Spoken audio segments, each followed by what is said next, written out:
ప్రేమల దేవుని పిల్లలారా, మన ప్రభువును రక్షకుడైన యేసుక్రీస్తు వారి పరిశుద్ధమైన నామములో మీ అందరికీ హృదయపూర్వకమైనటువంటి వందనములు తెలియజేస్తున్నాను.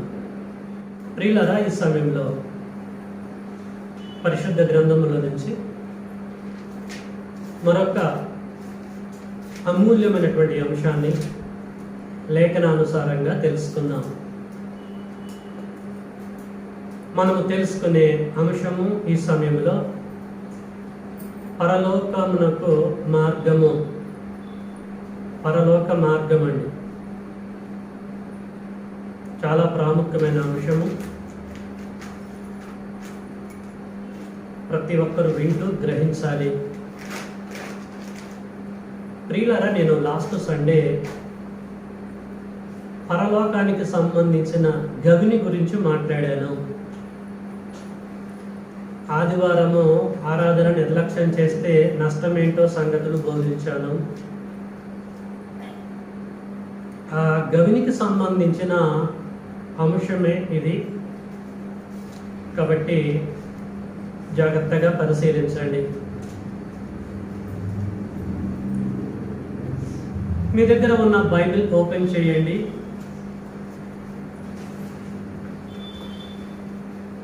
ఇర్మియా గ్రంథము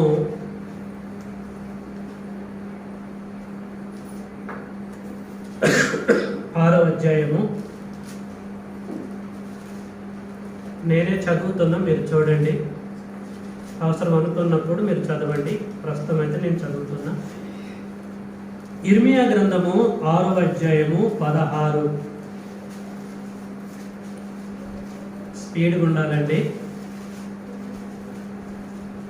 యెహోవా ఈలాగు సెలవిచ్చుచున్నాడు, మార్గములలో నిలిచి చూడుడి, పురాతన మార్గములను గూర్చి విచారించుడి, మేలు కలుగు మార్గమేది అని అడిగి అందులో నడుచుకునుడి, అప్పుడు మీకు నెమ్మది కలుగును.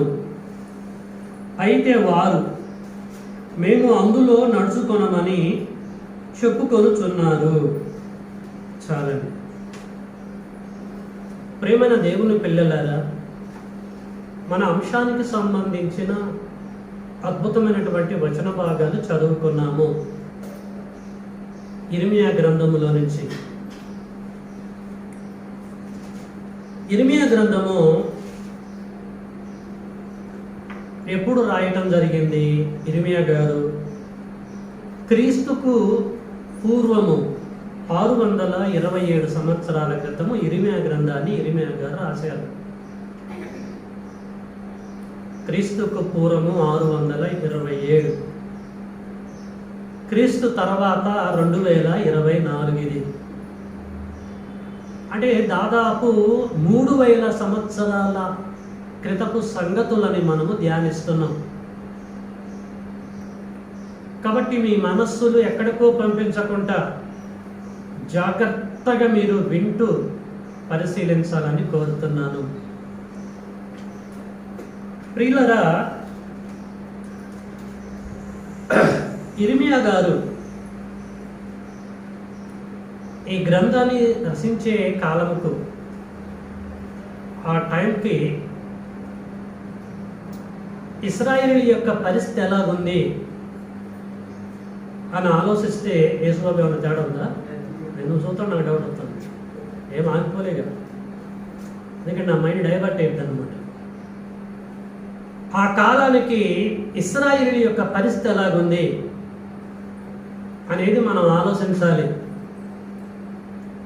ఇర్మియా గారు ఈ గ్రంథము రాస్తున్న టయానికి ఇశ్రాయేలు యొక్క పరిస్థితి ఎలాగుందంటే, ప్రేమన దేవుని బిడ్డలారా, ఎవడి మార్గం వాందేనండి.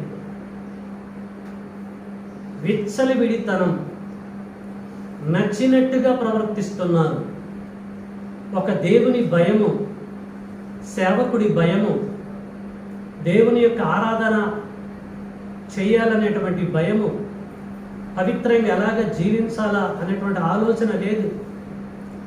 ఒక్క మాటలు చెప్పాలంటే ఎవడి మార్గంలో వాడు వెళ్తున్నాడండి. దేవుడు చేసిన అద్భుత కార్యాలు మర్చిపోయారు. దేవుడు కృప అనుగ్రహించింది మర్చిపోయారు. నచ్చినట్టుగా ఇష్టం వచ్చిన రీతిలో విచ్చలవిడితనాన్ని ప్రదర్శిస్తూ ఉంటున్నారు. దేవుడు చిన్న ప్రవక్తల ద్వారా హెచ్చరించినప్పటికీ పట్టించుకోలేదు. అనేక మంది ద్వారా హెచ్చరించినప్పటికీ ఇశ్రాయేలీయులు పట్టించుకోలేదు. ఇక తప్పదు అనుకోని దేవుడు పెద్ద ప్రవక్త అయినటువంటి ఇర్మియా గారి ద్వారా దేవుడే ఇశ్రాయేలీయులతో మాట్లాడుతున్న సందర్భం ఇది. ఏమన్నాడండి? 6వ అధ్యాయం 16. యెహోవా ఇలాగు సెలవిచ్చుచున్నాడు, మార్గములలో నిలిచి చూడండి అన్నాడు. ఒరే దుర్మార్గులారా, దుష్టులారా, ఒక్కసారి మార్గములలో నిలబడండి అంటలేదు, నిలిచి చూడండి రా, మీ పరిస్థితి ఏంటో అర్థమైంది అంటున్నాడు. అంటే ఎందుకన్నాడు దేవుడు? ఎవడి మార్గం వాడి కరెక్టే అనుకుంటున్నాడు. వాళ్ళు చేసేదంతా కరెక్టే అనుకుంటున్నారు. కరెక్ట్ వేలోనే మేము ఉన్నాము, దేవుడు సంతోషపడుతున్నాడు, మాకేం ప్రాబ్లం లేదులే అని చెప్పేసి ప్రియులారా అనుకుంటూ ఉంటున్నారు. మీకు అర్థమవుతుందా? మన పరిస్థితి కూడా అంతే కదండి. మనం ఏది ఆలోచించినా, ఏది తలపెట్టినా, ఎట్ట జీవించినా, ఎక్కడికి వెళ్ళినా, మన ప్రవర్తన ఎలాగున్నా తప్పు అని అనుకుంటామండి. మనం అనుకోం. ఎవరిది వాడికి కరెక్టే అనిపిస్తుందండి. ఇతరులకు తప్పని అనిపించినప్పుడు, వాళ్ళు ఖండించినప్పుడు వాళ్ళని బ్రెయిన్లో సేవ్ చేసుకుంటారు. నువ్వు నన్ను అట్టన్నావా, ఇట్లన్నావా అనేసి శత్రుత్వం పెంచుకుంటారు ప్రియులారా. క్రైస్తవుల పరిస్థితి అలాగే ఉంది. ఇశ్రాయేలీయుల యొక్క ఆకాలపు పరిస్థితులు అలాగే ఉన్నాయి. కానీ మన మార్గం మంది కరెక్ట్ కాదు, వాళ్ళ మార్గాలు కూడా వాళ్ళకి కరెక్ట్ కాదు. ఎలాగ చెబుతున్నా? సామెతల గ్రంథము 16వ అధ్యాయము తీయండి. సామెతల గ్రంథం 16వ అధ్యాయంలో జ్ఞాని అయిన సొలొమోను ఏమి చెబుతున్నాడో మనము 25వ వచనాన్ని చదివితే అర్థమైంది. ప్రసంగి గ్రంథము 16వ అధ్యాయము 25. ఒకని మార్గము వాని దృష్టికే, ఎవరి దృష్టికైతే వారి దృష్టికే యథార్థంగా కనబడుతును, అయినను తుదకి అది మరణమునకు చేరును. చూసారండి? బైబిల్లో ప్రశ్న ఉత్పన్నమైతే ఆన్సర్ కూడా బైబిల్లో నుంచి రావాలి. ఎవడి మార్గాలు, ఎవడి ఆలోచనలు, ఎవడి బుద్ధులు, ఎవడి బాడీ లాంగ్వేజెస్ వాళ్ళకి కరెక్టే అనిపిస్తుంది. కరెక్టే, మేం కరెక్టే, తప్పెక్కడ చేస్తున్నాం అనుకుంటారు వాళ్ళు. కానీ లేఖనం ఏమంటుంది? ఎవని మార్గము వానికి యథార్థముగానే కనపడును, చూడటానికి తుదకి అది మరణమునకు చేరును. అంటే పాతాళ లోకానికి వెళ్ళిపోతామట. ప్రేమైన దేవుని బిడ్డలారా, ఒక్కసారి మనం ఆలోచించుకోవాలి. క్రైస్తవులైన మనము ఆలోచించుకోవాల్సిందే, ఇశ్రాయేలీయులైన వారు కూడా ఆ టైంలో ఆలోచించుకోవాల్సిందే. దుర్మార్గంగా ప్రవర్తిస్తున్నారు, దుష్టులుగా జీవిస్తున్నారు, నచ్చినట్టుగా ప్రవర్తిస్తున్నారు. కాబట్టి దేవుడు ఇర్మియా గారి ద్వారా ఈ ప్రస్తావన తెలియజేయవలసిన పరిస్థితి ఏర్పడ్డది. 6:16 యెహోవా ఇలాగు సెలవిచ్చుచున్నాడు, మార్గములలో నిలిచి మీరు చూడండి. ఒకసారి చూసుకోండి. ఏంటి బ్రదర్? ఒకసారి చూడండి, నిలిచి చూసుకోండి, పరిశీలించుకోండి అని అంటున్నాడు. ఈరోజు మనం కూడా పరిశీలన చూసుకోవాలి. మనం వెళ్ళేటువంటి మార్గం కరెక్టా లేదా అనేది ఒక్కసారి మనల్ని మనము చూసుకోవాలి. అప్పుడే మన దేవుని బిడ్డలారా, దేవుడు చెప్పుతున్నా మనం చూసుకోకుండా ఇష్టానుసారంగా వెళ్ళినాం అనుకోండి, దెబ్బతినేది మనమే. ఒక వ్యక్తి అరణ్యంలో ప్రయాణం చేస్తాడు అనుకోండి, మార్గంలో వాస్తవంగా వానికి మార్గం తెలియదు, వెళ్తూ ఉంటున్నాడు. ఒకడు అన్నాడు, అరే నువ్వు ఎటు వెళ్తున్నావు ఒక్కసారి నిలబడి చూసుకోరా, నువ్వు వెళ్ళే రూట్ కరెక్టా కాదా అని అన్నాడు అనుకోండి, వాడు ఏం చేస్తాడండి? వాస్తవే కదా, నన్ను హెచ్చరించండి, ఇప్పటికైనా మనం చూసుకోవాలి, నేను వెళ్ళే మార్గం ఒకవేళ తప్పు అయిపోతే ఎక్కడికో వెళ్ళిపోతాను, నేను క్రూర మృగాల బారిన పడిపోతాను అని చెప్పేసి వాడు ఆలోచిస్తాడు. అలాగే మనం పాతాళ లోకానికి వెళ్ళిపోకుండా దేవుడు ఒక్కసారి ప్రయాణం చేస్తున్నాగా చూసుకో, నిలబడి చూసుకొని చెప్పవలసిన పరిస్థితి ఏర్పడదు ప్రియులారా. ఆ కాలంలో ఉన్న ఇశ్రాయేలీయులకి యుగాంతమందున్న మనకు కూడా బుద్ధి కలగటం కొరకు. Next number 2 ఏమన్నాడండి? చూసుకొని మీరు ఏం చేయాలో తెలుసా? ఆ మార్గంలో ఉండి పురాతన మార్గములను గూర్చి విచారించండి అని అంటున్నాడు. అలాగే ఉందండి 6:16లో ఏం చెప్పిండు? మార్గములలో నిలిచి చూడండి. నెంబర్ 2 పురాతన మార్గములను గూర్చి విచారించండి రా. ఓ ఇశ్రాయేలులారా, ఓ క్రైస్తవులారా, మార్గములలో నిలబడి మీరు ఏం చేయాలి తెలుసు? అలాగే ఉండిపోవద్దు. నీ గతం గురించి, నీ గత మార్గముల గురించి ఒక్కసారి స్టడీ చేయి, విచారించు అని అంటున్నాడు. విచారించడం అంటే ఎంక్వైరీ చెయ్యి. అసలు నీ బ్రతికేందో నీకు అర్థమైపోయింది. మనం హైదరాబాద్కి వెళ్ళాలనుకుంటాం ట్రైన్ ద్వారా, లేదు బస్ ద్వారా. ఏం చేస్తాం మనము? ఇంట్లోనే ఉంటామా? రైల్వే స్టేషన్కి వెళ్ళి ఎంక్వైరీ రూమ్లో ఎంక్వైరీ చేస్తామా? రైల్వే స్టేషన్లో ఎంక్వైరీ రూమ్కి వెళ్ళి కృష్ణ ఎప్పుడు, అది ఇంకా మిగతా ట్రైన్స్ ఎప్పుడు, గోల్కొండ ఎప్పుడు, శాతవాహన్ ఎప్పుడు అని చెప్పేసి ఎంక్వైరీ చేస్తాం. అది ఎక్కడి వరకు వచ్చింది చెప్పండి అని చెప్పేసి అంటాం, ఎంక్వైరీ చేస్తాం, చెప్తారు వాళ్ళు. దాన్ని బట్టి మనము సిద్ధపడతాం. ప్రియమైన దేవుని బిడ్డలారా, ఆలోచించండి. దేవుడు ఇర్మియా గారి ద్వారా అంటున్నాడు, ఆ మార్గములో మీరు నిలబడి ఏం చేయాలి తెలుసా? ఒక్కసారి మీ గతం గురించి ఎంక్వైరీ చేయండి. నేను ప్రత్యేకంగా చెప్పాల్సిన అవసరం లేదు, మీ బ్రతికేంటో మీకే వచ్చేస్తుంది ఆన్సర్. పురాతన మార్గములను గూర్చి మీరు విచారణ చేయండి. ఎక్కడ విచారణ చేయాలి వీరు? పురాతన మార్గముల గురించి వీళ్ళకి తెలియదు. ఇర్మియా కాలములో ఉన్న ఇశ్రాయేలీయులకి చెబుతున్నాడు దేవుడు, ఇశ్రాయేలులారా, ఒకసారి మీరు పురాతన మార్గాల గురించి ఎంక్వైరీ చేయండి, కొంత సమాచారాన్ని మీరు పొందుతారని చెప్పేసి అంటున్నాడు.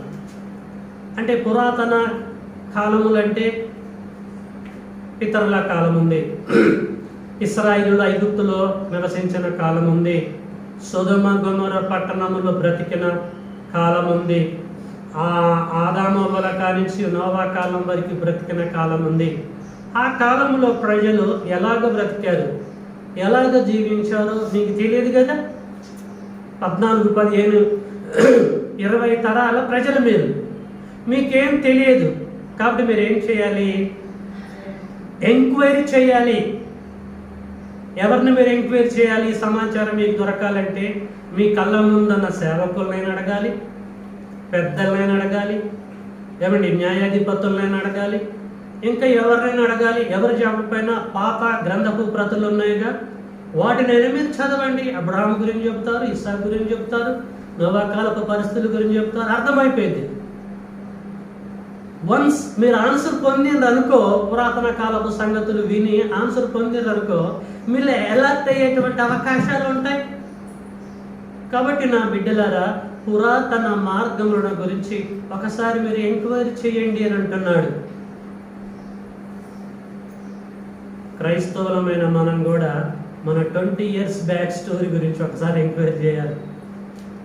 30 ఏళ్ల క్రితం మన బ్రతుకు ఎలాగుంది, 20 ఏళ్ల క్రితం మన బ్రతుకు ఎలాగుంది, 10 ఏళ్ల క్రితము బాప్టిజం తీసుకోవడానికి ముందు మన పురాతన కాలపు పరిస్థితులు ఎలాగున్నాయండి, ఒక్కసారి మనం ఎంక్వైరీ చేయాలి, పరిశీలించాలి, ఆ పాత ఫైల్ ఓపెన్ చేయాలి. ఎన్ని ఎర్రర్స్ ఉన్నాయో మనకు కనపడవండి. ఎక్కడెక్కడ తప్పు చేశామని మనకు తెలవదా? అవన్నీ తెలుస్తాయి. తెలిసినప్పుడు బాధపడిన దాన్ని బట్టి ఎలాంటిగా మనం ఉండాలన్నది దేవుడి యొక్క ప్రణాళిక. ప్రియమైన దేవుని బిడ్డలారా, నిజంగా దేవుడు ఎంత గొప్పవాడో మీరు అర్థం చేసుకోండి. నష్టపోకుండా ఇశ్రాయేలుని కాపాడుట కొరకు దేవుడు స్కీమ్ ఆఫ్ రిడెంప్షన్, విమోచన సంకల్పాన్ని ఏర్పాటు చేస్తున్నాడు. పురాతన మార్గములను గురించి మీరు విచారించండి. విలాప వాక్యాలు రాశారు. ఇర్మియా 3వ అధ్యాయంలోకి వెళ్దాం. ఇర్మియా గ్రంథం పక్కమట ఉంటుంది. 3వ అధ్యాయము 40వ వచనాన్ని మనం చదువుకుందాము. అదే ఇర్మియా గారు అదే ఇశ్రాయేలు గురించి ఏం చెప్తున్నాడో చూద్దాం. విలాప వాక్యములు 3వ అధ్యాయం 40వ వచనం. మన మార్గములను పరిశోధించి తెలుసుకొని మనము యెహోవా తట్టు తిరగాల్సిందే, ముచ్చటే లేదు. మన మార్గములను పరిశోధించి మనమే పరిశోధించి, ఎవడో మనకి పరీక్ష పెట్టడు. ఒక 5 years బ్యాక్ ఎలాగుంది మన సిచ్యువేషన్, ఒక 10 years బ్యాక్ ఏంటి, ఎక్కడెక్కడ మనము ట్రాక్ దిగాము, ఎలాంటి పరిస్థితుల్లో మనం ఉన్నాము, మన మార్గాలని మనమే పరిశీలించి వాటిని తెలుసుకొని, జరిగిందేమో జరిగిపోయింది తండ్రి, కృప చూపించావు, చీకటిలో నుంచి నన్ను బయటికి రప్పించావు, నన్ను క్షమించండి తండ్రి, నీ వైపు తిరుగుతామని చెప్పేసి మనం దేవుడి వైపు తిరగాల. ప్రియమైన దేవుని పిల్లలారా, విలాప వాక్యములు అంటే దాని అర్థం ఏంటంటే ఏడుపే, దుఃఖించడమే. దేవుని పిల్లలు భూమి మీద దుఃఖించటమేనండి. గతాన్ని మనం మర్చిపోతూ ఉంటాం. ఎక్కడెక్కడ ఎలాంటి భయంకరమైన తప్పులు చేసామో ఉట్టిగానే వదిలిపెడతామండి. మనం ఎప్పుడు కూడా వాటిని మర్చిపోవద్దు. వాటిని జ్ఞాపకం చేసుకుంటూ గుండెల్లో గుబులతో మన బ్రతుకుని దిద్దుకోవాలి. మనం ఏదైతే కక్కామో కక్కిందని మళ్ళీ మనం తినకూడదు. టోటల్ కాన్సెప్ట్ అది. కక్కినం, కుక్క కక్కిద్ది, వాంతికి చేసుకుంటుంది, మళ్ళీ అదే వేలో ఇప్పటికీ దేవుని బిడ్డలైన మనం ఉంటున్నాం. తప్పు తెలియక ఉన్నాం, తెలిసిన తర్వాత దిద్దుకోవాలి. దిద్దుకోవడం నీకు అసహ్యం కదా అంటాడు దేవుడు. నా కుమారుడా కుమార్తె, ఎంత నేను చెప్తున్నా దిద్దుకోలేకపోతున్నావు, అసహ్యమా నీకు అని అంటాడు దేవుడు. అసహ్యపడ్డాం అనుకోండి, నష్టపోయేది మనమే. కాబట్టి ఇర్మియా అంటున్నాడు, పురాతన మార్గములను గురించి మీరు ఒక్కసారి విచారణ చేయండి. మీకు తెలవకపోతే వాళ్ళు ఎంక్వైరీ చేస్తే ఏం తెలుసుకోగలరండి ఇశ్రాయేలీలు? ఏం అర్థమైంది? పురాతన మార్గములో దేవుడి బిడ్డలు ఏం చేశారు, ఏ ఘనకార్యం చేశారని అర్థమైంది వాళ్ళకి. అందరూ పవిత్రంగానే ఉన్నారండి. పురాతన కాలపు వారు ఏం చేశారు తెలుసా? అమ్మ అందరు వింటున్నారా? ఇక్కడే ఉంటున్నారా? ఇక్కడ వెళ్ళినరా? ఆలోచించండి. మీ చింత యావత్తు ప్రస్తుతానికి నా మీద వేయండి, దేవుడి మీద వేయండి. జాగ్రత్తగా వాక్యం వినడానికి ప్రయత్నం చేయండి. దేవుడు ఒక్కటేసారి మాట్లాడతాడు, 2 సార్లు మాట్లాడతాడు. నీకు నచ్చిన ప్రతిసారి దేవుడు నీతో మాట్లాడు. క్యాచ్ చేసిన వాడు ధన్యుడు. చూద్దాం. ఇశ్రాయేలీయుల యొక్క పితరులు, పురాతన కాలపు వారి యొక్క బ్రతుకు ఎలాగుంది ఇక్కడ చేయబెడదాం. ఆదికాండము 6వ అధ్యాయంలోకి వెళ్దాం ప్రియులారా. ఆదికాండము 6వ అధ్యాయం అందరు తీయాలి.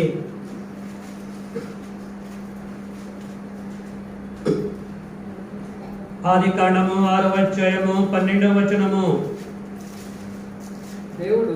దేవుడు భూలోకమును చూసినప్పుడు అది చెడిపోయి ఉండెను. భూమి మీద సమస్త శరీరులు తమ మార్గమును అదే పురాతన మార్గములను గురించి ఏమన్నాడు? విచారించండి అన్నాడు. ఇప్పుడు మనం విచారించాం. పురాతన మార్గాలు ఎలాగున్నాయి? తొలి దినములనే, నోవా కాలమునకు ముందు దినములలో మానవుల పరిస్థితి ఎలాగుంది అని మనం ఆలోచిస్తే ప్రియులారా, దేవుడు భూలోకమును చూసినప్పుడు అది చెడిపోయి ఉన్నది. టోటల్ కరప్ట్ అయిపోయింది. భూమి మీద సమస్త శరీరులు తమ మార్గమును చెరిపివేసుకొని ఉన్నారు. పురాతన కాలపు మానవుల పరిస్థితి ఎలాగుందనంటే వారి మార్గములను చెరిపేసుకున్నారు.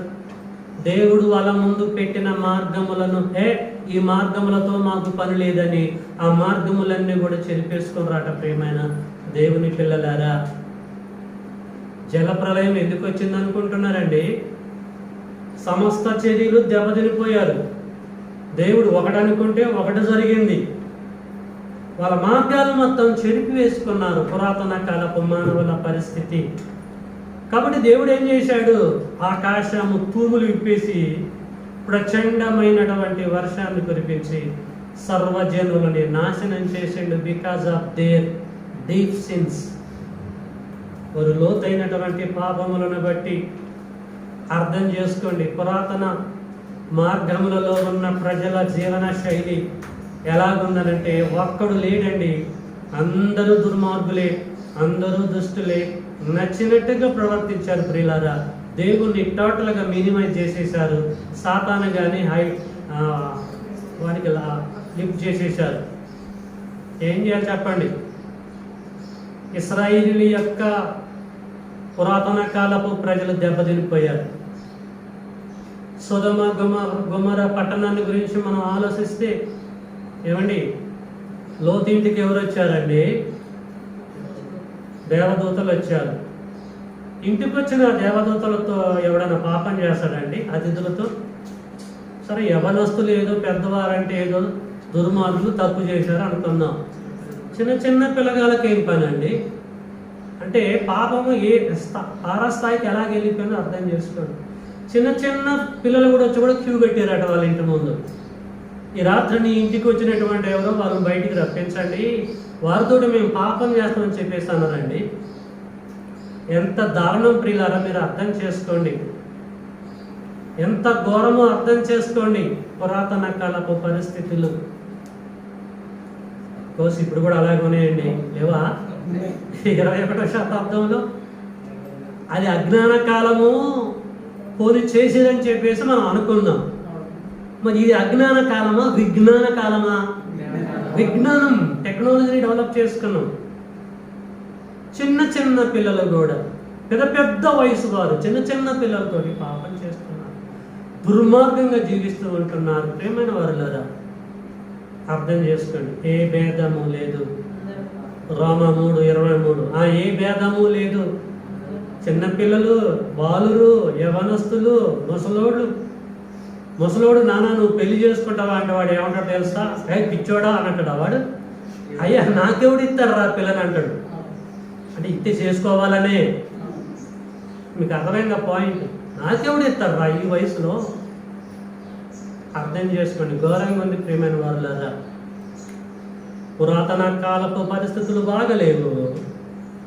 ప్రస్తుతపు కాలపు పరిస్థితులు కూడా ఏమాత్రం కూడా బాగలేవు. క్రీస్తు యుద్ధకు రావడానికి ముందు మన పరిస్థితి ఒక్కసారి లేఖనాన్ని బట్టి మనం తెలుసుకుందాం. ఎఫెసీ పత్రిక 2వ అధ్యాయము 1వ వచనం మనం చదువుకుందాం. ఎఫెసీయులకు రాసిన పత్రిక 2వ అధ్యాయము 1వ వచనాన్ని దయచేసి గట్టిగా చదవండి. ఎఫెసీయులకు రాసిన పత్రిక 2వ అధ్యాయం 1వ వచనము. క్రైస్తవులారా, మీ అపరాధముల చేతను, మీ పాపముల చేతను మీరు ఒకప్పుడు చచ్చిన వారై ఉండగా ఆయన మిమ్మును క్రీస్తుతో కూడా బ్రతికించెను. అదండి మనమేం బుద్ధిమంతులం కాదండి. ఏమండి, మనం బుద్ధిమంతులమా? అసలు నా అంత పవిత్రులు లేరని చెప్పేసి అంటారు చాలామంది, సర్టిఫైడ్ చేసుకుంటారు ఎవరికి వాళ్ళే. ఆల్రెడీ కూడా మనం కూడా దెబ్బతినిపోయినామాట. పురాతన కాలంలో ఉన్న ప్రజల టైపు మనం కూడా దెబ్బతినిపోయినాం ప్రియులారా. పౌలు అంటున్నాడు, ఎఫెసీ పట్టణములో ఉన్న క్రీస్తు సంఘమునకు పత్రిక రాస్తూ, క్రీస్తు సంఘమా, ఇప్పుడైతే మీరు బాగానే ఉన్నారు, మీరు పరిశుద్ధులు, దేవుడు సన్నిధికి వస్తున్నారు, ప్రతి ఆదివారం దేవుని మహిమపరుస్తున్నారు, ఘనపరుస్తున్నారు, మా అంత హోలీ పర్సన్స్ లేరని మీరు అనుకుంటున్నారు. కానీ మీ బ్యాక్ సిచ్యువేషన్ ఏంటో నేను చెప్పనా? మీ పురాతన కాలపు సిచ్యువేషన్ ఏంటి చెప్పనా? మీ అపరాధముల చేత, మీ పాపముల చేత చచ్చిపోయి ఉన్నారు. మీరు డెడ్ పొజిషన్లో ఉన్నారు. ఒకప్పుడు సత్యమండి, మనం అందరం కూడా సచ్చిన వారై ఉండగా దేవుడు క్రీస్తు ద్వారా తిరిగి మనల్ని జీవింపజేశాడు. అద్భుతమైనటువంటి భాగ్యం. ఎంత కృప దేవుడు మనకు అనుగ్రహించిండో ప్రియులారా, అర్థం చేసుకోండి. ఘోరంగా ఉందండి మన లైఫ్. వారు అలాగే ఉన్నారు, మనం ఇలాగే ఉన్నాం. కాబట్టి అంటున్నాడు దేవుడు ఇర్మియా ప్రవక్త ద్వారా, మార్గములలో నిలిచి చూడండి. ఒక్కసారి మీ ఫ్లాష్ బ్యాక్ ఏంటి, మీ ఫౌండేషన్ ఏంటి మీది మీకు తెలుస్తుంది. జాన్సన్ అనేవాడు, సేవకుడు అనేవాడు చెప్పడు. ఒక్కసారి మిమ్మల్ని మీరు పరిశీలించుకోండి అంటున్నారు. మార్గములలో నిలిచి చూడండి, పురాతన మార్గముల గురించి విచారించండి, మీకు ఇన్ఫర్మేషన్ వచ్చేస్తుంది అని చెప్పవలసిన పరిస్థితి ఏర్పడ్డది. చెప్పేసి మూడో విషయాన్ని ఎలాగ చెప్తున్నాడో దేవుడు ఇర్మియా ప్రవక్త ద్వారా ఇప్పుడు మనం విందాం. ఇర్మియా గ్రంథము 6వ అధ్యాయము 16 నేను కంటిన్యూగా చదువుతున్నా చూడండి. పురాతన మార్గములను గూర్చి విచారించండి. ఇది నెంబర్ 2. ఫస్ట్ మనము మార్గముల గురించి, మార్గంలో నిలిచి చూడండి అనే సంగతి చూసాము. రెండవది పురాతన మార్గముల గురించి విచారించండి అనే సంగతి చూసాము. ఇక దేవుడు ఏమంటాడంటే, ఇలాంటి సిచ్యువేషన్లో అంతను గమనించిన తర్వాత ఒక కంక్లూషన్కు రావాలి. ఏంటంటే, మేలు కలుగు మార్గమేదో అని అడిగి అందులో మీరు నడుచుకోండి. అది జరిగిన పరిణామాలను దృష్టిలో పెట్టుకొని మీరు దెబ్బతిన్న మీ పొజిషన్ని ఎక్స్పీరియన్స్ చేస్తూ ఇక మీరు ఏం చేయాలి తెలుసా? గతం గతః అయిపోయింది, నేను మర్చిపోయా, దాన్ని మూటలో పెట్టేసి మూడేసి పక్కకి పెట్టేశా, నేను గుంట తీసి గుంటలో పెట్టేశా. అయిందేమైంది, పోయిందేం పోయింది. నా పిల్లలైన ఇశ్రాయేలీయులారా, నా పిల్లలైన క్రైస్తవులారా, ఇప్పుడు మీకు నేను ఏం చెప్పబోతున్నా తెలుసా? మీరేం చేయాలంటే మేలు కలిగే మార్గం ఏంటిది అనేది మీరు ఆలోచించాలి. మూడవది సజెషన్ ఇస్తాడు దేవుడు. మేలు కలిగే మార్గం, మీకు కలిగే ఆ మేలు టెంపరవరీ మేలు కాదు, పర్మనెంట్ మేలు.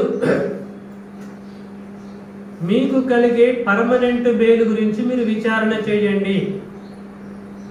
అదే కదండి, మేలు కలుగు మార్గమేదో.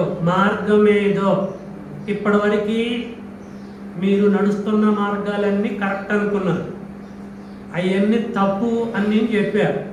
ఇప్పుడు మీరు ఏం చేయాలంటే, మీకు మేలు కలుగు, పర్మనెంట్ మేలు కలుగు మార్గమేది? మార్గం అంటే త్రోవ, మార్గం అంటే దారి, మార్గం అంటే పరలోకపు గవిని. చూశారంటే సూపర్ థియరీని ఇంట్రడ్యూస్ చేస్తున్నాడు పరమ తండ్రి ఇర్మియా ప్రవక్త ద్వారా.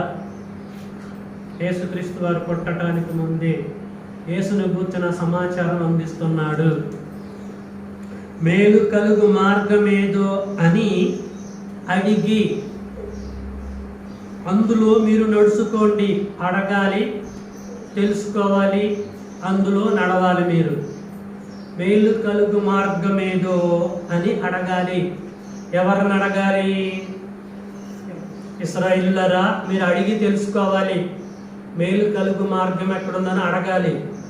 ఎవరిని అడగాలి? మీరు మీకు చెప్పటానికి ఒక జీతగాన్ని పెట్టుకున్న నేను. ఎవడి వాడు? నా సేవకుడైన ఇర్మియా ప్రవక్త. మీరు నన్ను అడగడానికి ఛాన్స్ లేదు. మీరు అడిగినా నేను చెప్పిననుకో చచ్చిపోతారు ఇమ్మీడియట్. నా మాటను మీరు వినలేరు. ఏ నరుడు కూడా నా మాట విని బ్రతికిన చరిత్ర లేదు బైబిల్లో. ఇంతవరకు నన్ను చూసిన వాడు కూడా లేడు. స్టార్టింగ్ ఫ్రమ్ ఆదాము నుండి నన్ను ఎవడు చూడలేడు. ఎవడన్నా నాతో మాట్లాడినా వాడు భస్మం అయిపోతాడు. ఇన్ కేసు నేను మాట్లాడినా కూడా వాడు బతకడు. ఎవడు నాతో మాట్లాడటానికి ఛాన్స్ లేదు. నీకేదైనా డౌట్ ఉంటే, ప్రశ్నలు ఉంటే, మేలు కలిగే మార్గమే కానీ ఏదన్నా ఉంటే మీరు ఎవరిని అడగాలి తెలుసా? నేను ఒక ఎంప్లాయీని అపాయింట్మెంట్ చేశా. ఆ ఎంప్లాయీ, ఆ ఉద్యోగస్తుడు ఎవడంటే నా సేవకుడైన ఇర్మియానే మీరు అప్రోచ్ కావాలి. చాలామందికి ఒక ఆలోచన ఉంటుంది, ఏం అడగరండి. మూగి మనుషులు లెక్క ఉంటారండి. బైబిల్లో డౌట్స్ ఉన్నాయనుకోండి, అడిగితే మళ్ళీ అహం అడ్డు వస్తుంది.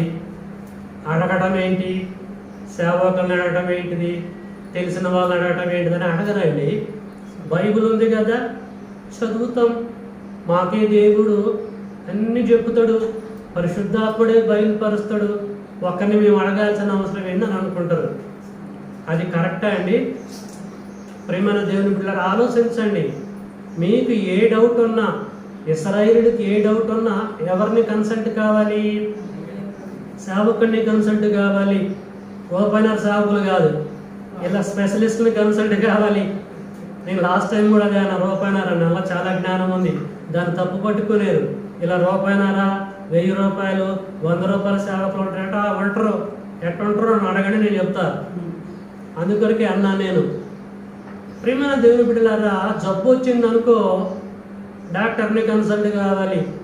ఏ డాక్టర్ని కన్సల్ట్ అవుతావు?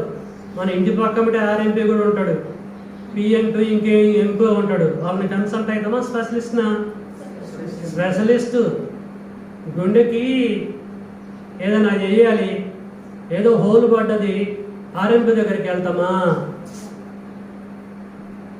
మీకు ఈ విషయంలో ఎంత టెక్నాలజీ ఉంటే పరలోకం వెళ్ళాలంటే మరి ఎవరిని కన్సల్ట్ కావాలి? సబ్జెక్ట్ ఉన్నటువంటి వాడిని అప్రోచ్ కావాలి, సరైన సలహా తీసుకోవాలి. కానీ చాలామందికి అహం అడ్డు వస్తూ ఉంటుంది. అడగాలి, అప్పుడే మీకు చెప్పబడును. అడుగుడి, మీకు చెప్పబడును అన్నాడు యేసుక్రీస్తు వారు. యేసుబాబుకి ఏ డౌట్ ఉన్నా అడుగుతాడు. సాటిస్ఫాక్షన్ లేకపోతే ప్రత్యేకంగా నా దగ్గరకు వస్తాడు. ఇద్దరం కలిసి కూర్చుంటాం, డిస్కస్ చేస్తాం. ఎన్నో సందర్భాల్లో జరిగింది. ప్రసంగి బ్రదర్ కూడా ఫోన్ చేసి అడుగుతాడు, జ్యోతి అడిగిద్ది, ఇంకా మిగతా వాళ్ళు కూడా కొంతమంది నన్ను అడుగుతూ ఉంటారు. అడగాలి.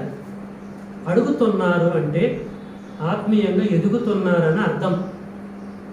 అడగకుండా అలాగే ఉన్నాం అనుకోండి, అంతే. యేసుక్రీస్తు వారే అడిగారు, అడగలేదా? దేవాలయంలో లూకాసు వార్త 2 చదవండి ఇంటికి వెళ్ళిన తర్వాత. శాస్త్రుల మధ్య, పరిచయుల మధ్య కూర్చొని మరి చెప్పేదంతా వింటూ అడగటం స్టార్ట్ చేశారు.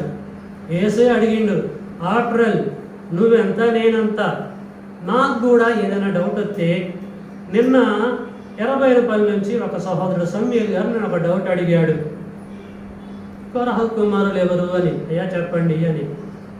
రైట్, మంచి ప్రశ్న అది. నాకేమొచ్చిందంటే అసలు కోరహ కుమారుల కోసం నేనే సబ్జెక్ట్ చెప్తాను రిపీట్గా. మీకు అర్థమైందా? కోరహ కుమారులు ఎవరు? నిజంగా కీర్తనల గ్రంథాన్ని రాసింది కోరహ కుమారులేనా, లేకపోతే ఇంకా వేరే కోరహ కుమారులా? అసలు నేనే చెప్తే బాగుంటుంది కదా అని నిన్న సాయంత్రం ఎప్పుడు అడిగాడు. నాకు సబ్జెక్ట్ మీద నేను స్టడీ చేస్తున్నా. అయ్యా నేను చెప్తాలే అన్న. నాకు డౌట్ వచ్చింది, అసలు ఈ సబ్జెక్ట్ నేనే బోధిస్తే బాగుంటుంది కదా అని థాట్ వచ్చేసింది. అడగాలి, ఏదైనా సరే అడగాలి. అడిగితేనే మనం డెవలప్ అవుతాం ప్రియులారా. కాబట్టి దేవుడు ఇశ్రాయేలులతో అంటున్నాడు, ఏమంటున్నాండి? మేలు కలుగు మార్గం ఏదో. ఇర్మియా గ్రంథము 6:16 మేలు కలుగు మార్గం ఏదో అని అడిగి అందులో నడుచుకోండి. నడుచుకుంటే అప్పుడు మీకు నెమ్మది కలుగును అనడండి. పిల్లరా, మేలు కలుగు మార్గం ఏంటిది అనేది మీరు అడగాలండి, మనం అడగాలి. ఎవరికైతే తెలుస్తుందో, బాగా తెలుస్తుందో సబ్జెక్ట్ ఉన్నటువంటి వాళ్ళని మనము అడగాలి. మనకి మేలు కలిగే మార్గం ఏంటిది? ప్రజెంట్గా ఇశ్రాయేలుడికి ఆ కాలంలో మేలు కలిగే మార్గం ఏంటిది? పర్మనెంట్గా. అది వాళ్ళు అడిగి తెలుసుకోవాలి, మనం కూడా అడిగి తెలుసుకోవాలి. అర్థమవుతుందండి? ఇశ్రాయేలీలు ఇర్మియాని, యెషయాని, యెహెజ్కేలుని, ఇంకా అనేక మంది ప్రవక్తల్ని అడిగితే మేలు కలిగే మార్గం ఏంటిది? దయచేసి చెప్పండి అంటే బ్రీఫ్ ఇన్ఫర్మేషన్ చెప్తారా అండి వారు? కొంతవరకు చెప్పగలరు, పూర్తి ఇన్ఫర్మేషన్ చెప్పలేరు. మరి ఎవరిని అడగాలి మరి వారు ఇశ్రాయేలీలు? అమ్మా, ఎవరిని అడగాలి అంటే ఎవరికైతే బాగా సబ్జెక్ట్ ఉందో వాళ్ళని అడగాలి. బైబిల్ మీద ఎవరికైతే పట్టు ఉందో వాళ్ళనే అడగాలి. కాబట్టి ఇశ్రాయేలీలందరూ కూడా ఒక వ్యక్తిని అడగాలని దేవుడు జస్ట్ హింట్ ఇస్తున్నాడు. కాబట్టి వాళ్ళందరూ కూడా ఆ వ్యక్తిని అడిగినప్పుడు ఆ వ్యక్తి మేలు కలిగే మార్గం ఏంటిదో చెప్తున్నాడు. ఇప్పుడు మనం చూద్దాం. యోహాను సువార్త 14వ అధ్యాయంలోకి వెళ్దాము. అందరు తీయాలండి. యోహాను సువార్త 14వ అధ్యాయము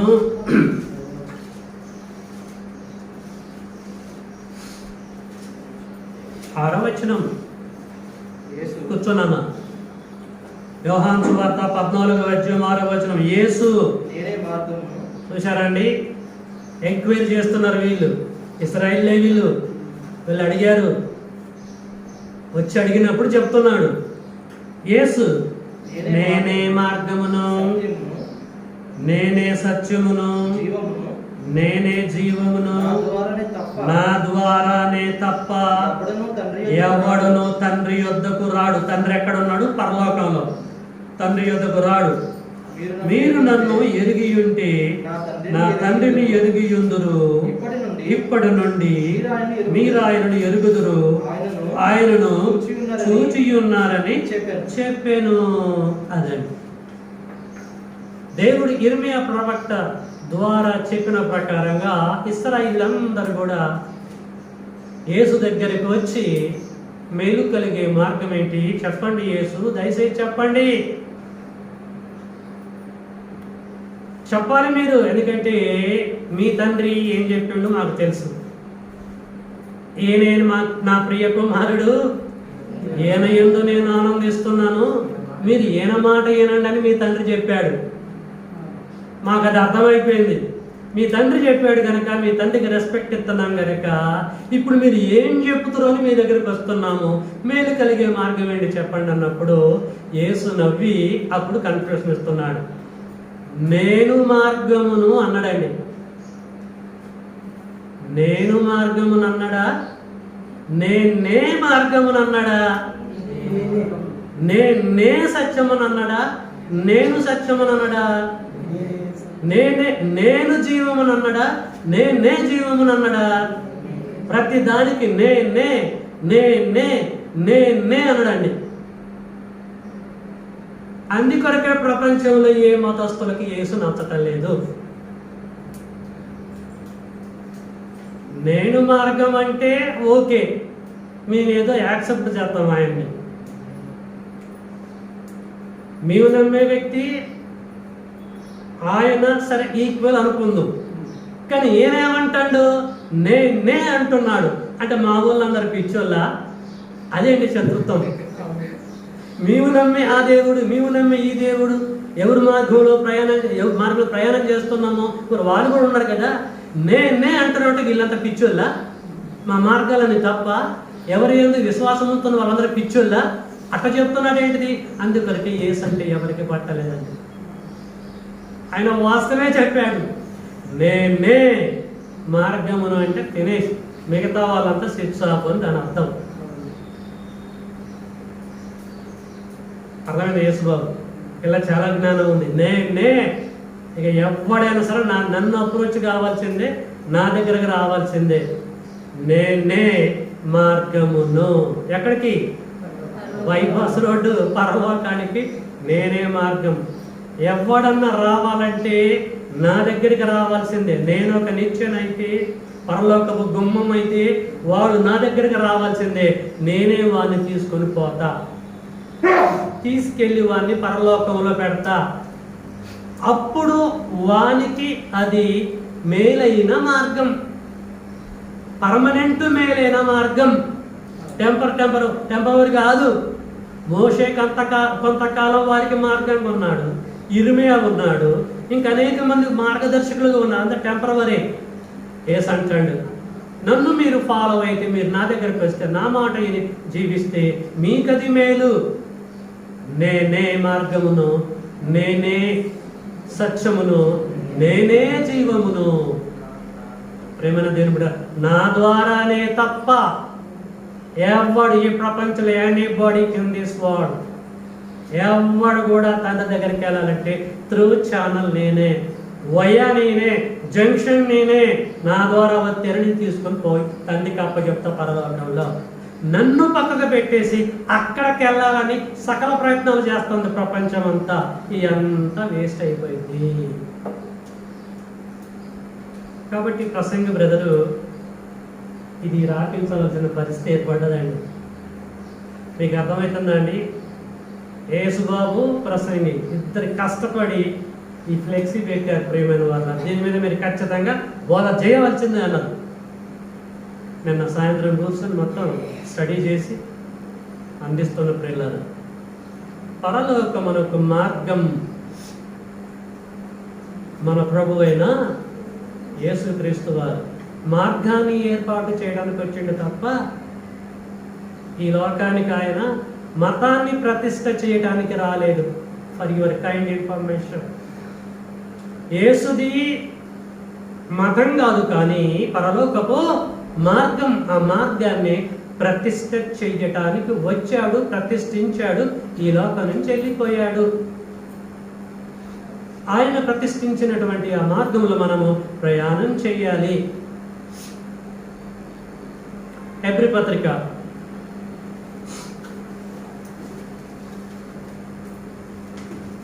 10వ అధ్యాయం అందరు తీయాలండి.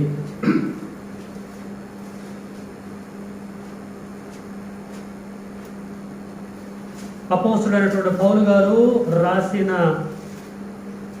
హెబ్రీ పత్రిక 10వ అధ్యాయము 19వ వచనము.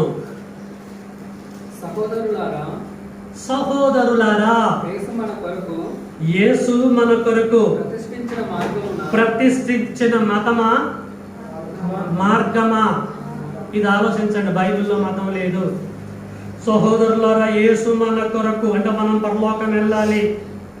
యేసు మన కొరకు ప్రతిష్ఠించిన మార్గమున, అనగా నూతనమైనదియు జీవము గలదియు ఆయన శరీరమును తెర ద్వారా ఏర్పరచబడినదియునైన మార్గమున, అది పాయింట్, నిచ్చెన ద్వారా, మార్గమున ఆయన రక్తము వలన పరిశుద్ధ స్థలమునందు, అంటే పరలోకమునందు ప్రవేశించుటకు మనకు ధైర్యము కలుగుచున్నది. వాట్ ఏ వండర్ఫుల్ స్క్రిప్చర్ అండి. యేసు ప్రతిష్ఠించింది అద్భుతమైన పరలోక మార్గము. కాబట్టి యేసు మార్గములోనికి మనం రావాలి. ఆ మార్గంలోనికి వచ్చి మనము ప్రయాణం చేస్తే ఖచ్చితంగా పరలోకానికి మనం రీచ్ అవుతాం. పరలోకంలో యుగ యుగాలు మనం ఉంటాం. ఈ మార్గాన్ని ప్రతిష్ఠించి 33.5 సంవత్సరాలు కష్టపడి ఈ లోకం నుంచి ఆయన వెళ్ళిపోయాడు. ఈ ప్రపంచంలో స్టార్టింగ్ ఫ్రమ్ ఆడమ్ టు ప్రకటన గ్రంథంలో యోహాను వరకు ఉన్న ప్రతి ఒక్క వ్యక్తి ఈ భూమండలం నుంచి పరలోకం వెళ్ళాలంటే త్రూ ఛానల్ జీసస్ క్రైస్ట్, యేసుక్రీస్తుల వారు. అర్థం చేసుకోండి. మేము ఈ రూట్లో రాము, మరొక రూట్లో వస్తామంటే కుదరదు. బైబిల్లో ఇరుకు ద్వారం ఉంది, విశాల ద్వారం ఉంది, మార్గం. ఇరుకు ద్వారము, ఇరుకు మార్గము యేసుకు సాదృశ్యంగా ఉంది. విశాల మార్గము లోకంలో ఉన్నటువంటి వారు ఫాలో అయ్యే మార్గాలకి సాదృశ్యంగా ఉంది. విశాల మార్గంలో ప్రయాణం చేస్తున్నారు చాలామంది, అది కరెక్ట్ అని అనుకుంటున్నారు, తప్పు. నేరో వేలో వెళ్ళాలి. ఇక్కడికి మీరు రావాలంటే, ఇక్కడ మీరు కూర్చున్నారంటే బైపాస్ రోడ్లో వచ్చారా లేకపోతే నేరో వేలో వచ్చారండి? ఇక్కడికి ఇరుకు మార్గం కూడానే వచ్చారు. మీరు అర్థం చేసుకోండి. అలాగే పరలోకానికి వెళ్ళాలని కూడా ఇరుకు మార్గంగా పిలువబడుతున్న యేసు మార్గంలో మనం ప్రయాణము చేయాలి. You got my point? Right. ఇర్మీయా గ్రంథం 6వ అధ్యాయము 16వ వచనం. ఇర్మీయా గ్రంథం 6వ అధ్యాయం 16వ వచనం. యెహోవా ఇలాగు సెలవిచ్చుచున్నాడు, మార్గములలో నిలిచి చూడండి, పురాతన మార్గమును గూర్చి విచారించండి, మేలు కలుగు మార్గమేదు అని అడిగి అందులో నడుచుకోండి, అప్పుడు మీకు నెమ్మది కలుగును. అయితే ఈ దుర్మార్గులు ఏం చేస్తారో తెలుసా? వారు మేము అందులో నడుచుకున్నామని చెప్పుచున్నారు. నువ్వు చెప్పబ్బా, దేవుడితో అంటున్నారు. నువ్వు ఎంత చెప్పినా ఆ మేలు కలిగే మార్గంలో మేము ప్రయాణం చేయమని మొండికి దిగుతున్నారు అని అంటున్నాడు దేవుడు. ఏం చేస్తామండి? మొండోని ఏమైనా చేస్తామా? ఏం చేయలేము. ప్రేమల దేవుడు, మనం మొండిగా ఉండకుండా మేలు కలిగేటువంటి మార్గములో ప్రయాణం చేద్దాం. క్రైస్తవులు మనం అయినప్పటికీ ఈ మార్గాన్ని బేస్ చేసుకున్నాం. ఇంకా ఏ మార్గం లేదు. ఏ కార్యక్రమాలు కూడా చేసినా కూడా పరలోకం పోం తెలుసా? దేవుణ్ణి నమ్ముకోకుండా, దైవ చిత్తానుసారంగా జీవించకుండా, బాప్టిజం తీసుకోకుండా, చాలామంది బీదలకి సహాయం చేయటము, అన్నం వండి తీసుకెళ్ళి అన్నం పెట్టడాలు, రకరకాల కార్యక్రమాలు, స్వచ్ఛంద సేవ సంస్థల ద్వారా కార్యక్రమాలు చేస్తున్నారు. ఎందుకు మీరు ఈ పనులు చేస్తున్నారంటే, ఏమో మేము చచ్చిపోయిన తర్వాత స్వర్గం మాకు దక్కిద్దన్న ఉద్దేశంతో ఈ పనులు చేస్తున్నామని చెప్పేసి అంటున్నారు. వాళ్ళు చేసి చచ్చిపోతే పరలోకానికి వెళ్తారా అండి? అవసరమైనది ఒక్కటే. ఈ ఒక్కటి చేయకుండా మిగతా ఎన్ని చేస్తున్నారు. మేము పరలోకం వెళ్తాం, మాకు స్వర్గం దక్కిద్దని పాపం ఆశపడుతున్నారు. మార్గం ఒక్కటే, నా ద్వారానే రావాలంతే. నా ద్వారా వస్తేనే మిమ్మల్ని పట్టుకొని ఆ మార్గం కూడా తీసుకెళ్ళి తండ్రికి అప్పచెప్తా. పరలోకం ఎక్కడో నాకే తెలుసు, ఎవరికి తెలియదుగా. అందుకని నేను అక్కడి నుంచి వచ్చాను. దాని రూట్ ఎక్కడో, రూట్ మ్యాప్ ఏంటో, తలుపు ఏంటో, దాని తాళం ఏంటో, తాళం చేతులు అన్నీ నా దగ్గర ఉన్నాయి. నన్ను పక్కకు పెట్టేసి మీరు సపరేట్గా బైపాస్ రోడ్లో వెళ్తామంటే హౌ ఇట్స్ పాసిబుల్? కుదరదు. నా ద్వారానే రావాలి, నా మార్గములనే రావాలి, నా నిచ్చెన గుండానే పైకి ఎక్కాలి, పైనుంచి దిగాలి. పైనుంచి ఆల్రెడీ నేను దిగాను, ఇప్పుడు మిమ్మల్ని అందరూ కూడా ఎంట పెట్టుకుని ఎక్కించుకొని పోతా, నా రెండవ రాకడ అంటున్నాడు. కాబట్టి ప్రేమైన దేవుని బిడ్డలారా, పరలోకపు మార్గంలో ప్రయాణం చేద్దాం. ఆ పోస్టర్లో అదే పెట్టా, ఒక మార్గం వేసి అందులో ఒక నల్లడు నిలబెట్టాను, అర్థం కావడం కొరకు గ్రూపులో పెట్టా. ఏంది ఈ పోస్టర్ ఏందని చెప్పేసి మీకు అర్థం కాలేదేమో, అది యేసు మార్గం అని అర్థం కావడానికి కొరకు క్రియేట్ చేసి పెట్టింది. కాబట్టి పిల్లరా, ఎంతకాలం ఉన్నా అదే మార్గం మనకి దిక్కు, అదే మార్గం మనకి మేలు, అదే మార్గం మనకి న్యాయం చేకూరుస్తుంది. కాబట్టి విన్నటువంటి మీరు, నేను మర్చిపోకుండా విన్నదాని ప్రకారంగా మేలుకరమైన ఆ క్రీస్తు మార్గంలో ప్రయాణం చేద్దాం. యేసు రెండవ రాకడలో అతన్ని వెంబడిస్తూ పరలోకం చేరి మన దేశంలో మన తండ్రితో పాటు సదాకాలం ఉందాం. చక్కగా ఓపికతో మీరు విన్నందుకు మిమ్మల్ని అభినందిస్తూ ముగిస్తున్నాను. May God bless you all. మీ అందరికీ వందనాలు.